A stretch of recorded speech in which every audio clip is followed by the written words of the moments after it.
Secara umum, ada 4 fungsi utama tulang bagi tubuh. Yang pertama, memberikan bentuk pada tubuh dan menopang tubuh. Yang kedua, melindungi organ dalam.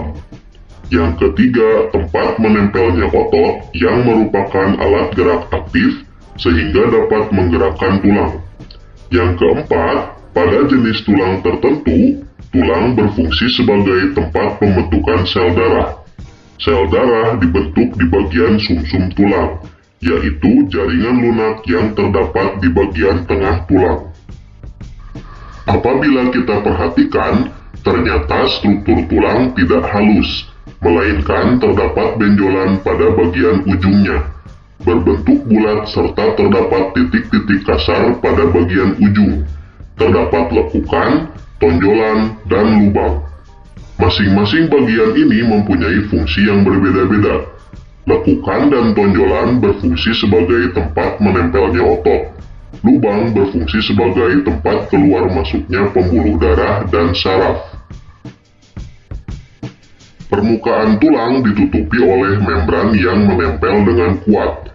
Membran itu disebut periosteum. Pada periosteum terdapat pembuluh-pembuluh darah kecil yang berfungsi membawa zat-zat makanan ke dalam tulang. Membran ini juga penting dalam pertumbuhan dan perbaikan tulang. Pada bagian bawah periosteum terdapat tulang kompak atau disebut juga tulang keras, yaitu suatu lapisan tulang yang keras dan kuat. Tulang kompak mengandung sel-sel tulang, pembuluh-pembuluh darah, zat kapur dan fosfor, serta serabut elastis. Kerasnya tulang disebabkan karena tulang mengandung zat kapur dan fosfor, sedangkan serabut-serabut elastis mempertahankan tulang agar tetap kuat, tidak mudah rapuh atau patah. Tulang spons dalam tulang pipa atau tulang panjang terdapat di daerah ujung tulang. Tulang spons kurang kompak dan mempunyai banyak ruang-ruang kecil terbuka yang membuat tulang menjadi ringan. Tulang panjang mempunyai lubang atau saluran yang besar. Saluran-saluran itu terdapat di tengah tulang panjang dan diisi oleh jaringan berlemak yang disebut sumsum. Sumsum merah tulang berada di daerah tulang panjang bagian ujung di antara tulang spons. Sedangkan sumsum kuning berada di tulang panjang bagian tengah dan sebagian besar berisi lemak. Pada orang sehat, sumsum tulang merah menghasilkan sel-sel darah merah dengan kecepatan sampai 3 juta sel per sekon. Sel-sel darah putih juga dihasilkan di dalam sumsum tulang, tetapi lebih sedikit jumlahnya.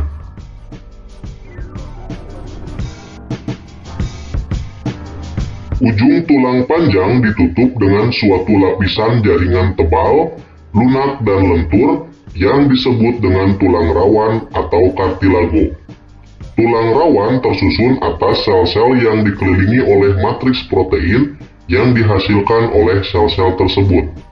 Selain di ujung-ujung tulang panjang, tulang rawan juga dapat ditemukan di ujung-ujung tulang rusuk, dinding saluran pernafasan, hidung, dan telinga. Bentuk tulang manusia dibedakan menjadi 4, yaitu yang pertama tulang panjang, yang kedua tulang pipih, yang ketiga tulang pendek, yang keempat tulang tidak beraturan, dan kemudian meluas ke seluruh arah sesuai dengan pertumbuhan tulang rawan. Di antara jaringan tulang yang terbentuk terdapat pembuluh darah.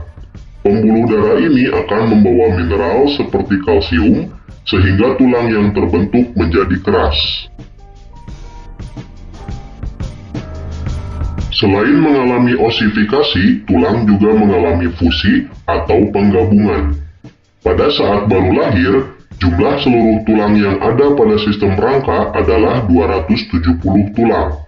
Seiring bertambahnya usia, beberapa tulang akan mengalami fusi atau penggabungan, misalnya tulang tengkorak dan tulang ekor. Oleh karena itu, ketika sudah dewasa, jumlah tulang penyusun sistem rangka ada 206 tulang.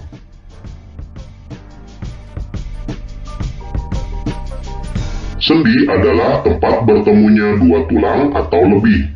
Dengan adanya sendi, hubungan antara tulang-tulang tubuh dapat digerakkan. Berdasarkan banyak sedikitnya gerakan, sendi dibagi menjadi tiga.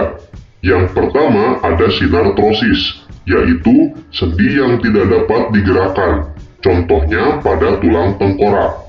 Yang kedua ada amfiartrosis, yaitu sendi yang dapat digerakkan namun terbatas, contohnya pada sendi antar ruas tulang belakang. Yang ketiga ada diartrosis, yaitu sendi yang dapat digerakkan dengan bebas. Sendi yang dapat digerakkan dengan bebas atau diartrosis terbagi menjadi 5 sendi. Yang pertama ada sendi peluru, yang kedua sendi engsel, yang ketiga sendi putar, yang keempat sendi pelana, dan yang kelima sendi geser. Sendi peluru menghubungkan antara satu tulang yang mempunyai satu ujung bulat yang masuk ke ujung tulang lain yang berongga seperti mangkok. Sendi ini dapat membentuk gerakan sangat bebas. Contoh sendi peluru adalah sendi antara tulang lengan atas dan tulang belikat, serta antara tulang pinggul dan tulang paha. Adanya sendi ini memungkinkan tulang-tulang tersebut dapat diayunkan ke arah manapun. Sendi engsel mempunyai gerakan satu arah, ada yang ke depan dan ada yang ke belakang seperti engsel pintu. Contoh sendi engsel antara lain sendi-sendi pada siku dan lutut. Sendi ini memiliki ruang gerak yang lebih sempit dibandingkan sendi peluru. Pada sendi putar, salah satu tulang berfungsi sebagai poros dan ujung tulang yang lain berbentuk cincin yang dapat berputar pada poros tersebut. Contohnya adalah persendian yang terdapat di antara tulang tengkorak dengan tulang leher. Sendi tersebut memungkinkan kepala kita dapat memutar, mengangguk, serta menggeleng. Pertemuan antara dua tulang yang berbentuk seperti pelana disebut dengan sendi pelana. Sendi ini dapat menggerakkan tulang kedua arah, yaitu muka belakang dan ke samping. Contoh sendi ini adalah pada pangkal ibu jari. Sendi geser menghubungkan antara dua tulang yang memiliki permukaan yang datar. Prinsip kerja sendi ini adalah satu bagian tulang bergerak menggeser di atas tulang lain. Sendi geser juga memungkinkan tulang bergerak ke depan dan ke belakang. Contoh sendi geser berada pada tulang-tulang pergelangan tangan dan pergelangan kaki dan di antara tulang belakang. Sendi ini merupakan sendi yang paling sering digunakan dalam melakukan aktivitas sehari-hari. Pertemuan antara dua tulang diikat oleh ligamen, sehingga sendi tidak dapat terlepas. Selain itu, ligamen juga berfungsi agar sendi kita dapat bergerak dengan fleksibel. Ligamen adalah jaringan yang berbentuk pita dan tersusun dari serabut-serabut liat yang mengikat tulang yang satu dengan tulang yang lain pada sendi. Pada sendi diartrosis, bagian ujung tulang penyusun sendi dilapisi oleh kartilago. Fungsi kartilago ini adalah menjaga agar tidak terjadi benturan atau gesekan antara tulang yang satu dengan tulang yang lain yang menyusun persendian. Di dalam sendi tersebut juga terdapat cairan sinovial. Cairan ini berfungsi sebagai pelumas sendi.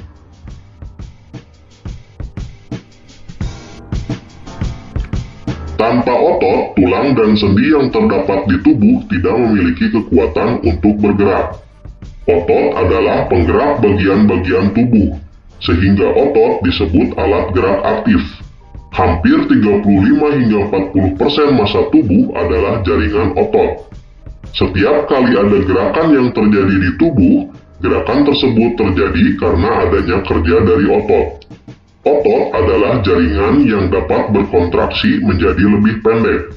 Proses kontraksi ini mengakibatkan bagian-bagian tubuh bergerak. Pada kontraksi diperlukan energi. Terdapat dua cara kerja otot. Yang pertama, otot yang bekerja di bawah kesadaran. yaitu otot yang kerjanya dapat dikendalikan. Prinsip kerja otot ini adalah dapat dikendalikan. Artinya, kita dapat mengendalikan apakah harus menggerakkan atau tidak menggerakkan otot-otot tersebut. Selain otot yang bekerja di bawah kesadaran, ada juga otot yang bekerja di luar kesadaran. Otot yang bekerja di luar kesadaran adalah otot yang tidak dapat dikendalikan secara sadar. Prinsip kerja otot ini adalah tidak dapat dikendalikan. Artinya, kita tidak dapat mengendalikan apakah harus menggerakkan atau tidak menggerakkan otot-otot tersebut. Terdapat 3 jenis jaringan otot, yaitu otot rangka, otot jantung, otot polos. Otot rangka adalah otot yang paling banyak terdapat di dalam tubuh. Jika diamati di bawah mikroskop, sel-sel otot rangka terlihat bergaris-garis melintang, sehingga otot ini juga disebut dengan otot lurik. Otot rangka melekat pada tulang dengan perantaraan tendon. Tendon adalah pita tebal, berserabut, dan liat yang melekatkan otot pada tulang. Otot rangka tergolong otot sadar. Kita dapat mengontrol penggunaan otot ini. Kita dapat menentukan kapan berjalan dan kapan tidak. Otot rangka cenderung cepat berkontraksi dan cepat lelah. Otot polos terdapat pada dinding lambung, usus halus, rahim, kantung empedu, dan pembuluh darah. Otot polos berkontraksi dan berelaksasi dengan lambat. Otot ini berbentuk gelendong serta memiliki sebuah inti pada tiap selnya. Berdasarkan cara kerjanya, otot polos tergolong dalam otot tak sadar. Otot jantung hanya ditemukan di jantung. Otot jantung mempunyai garis-garis seperti otot rangka. Sebaliknya, cara kerja otot jantung mirip otot polos karena tergolong otot tidak sadar. Otot jantung berkontraksi sekitar 70 kali per menit sepanjang hari.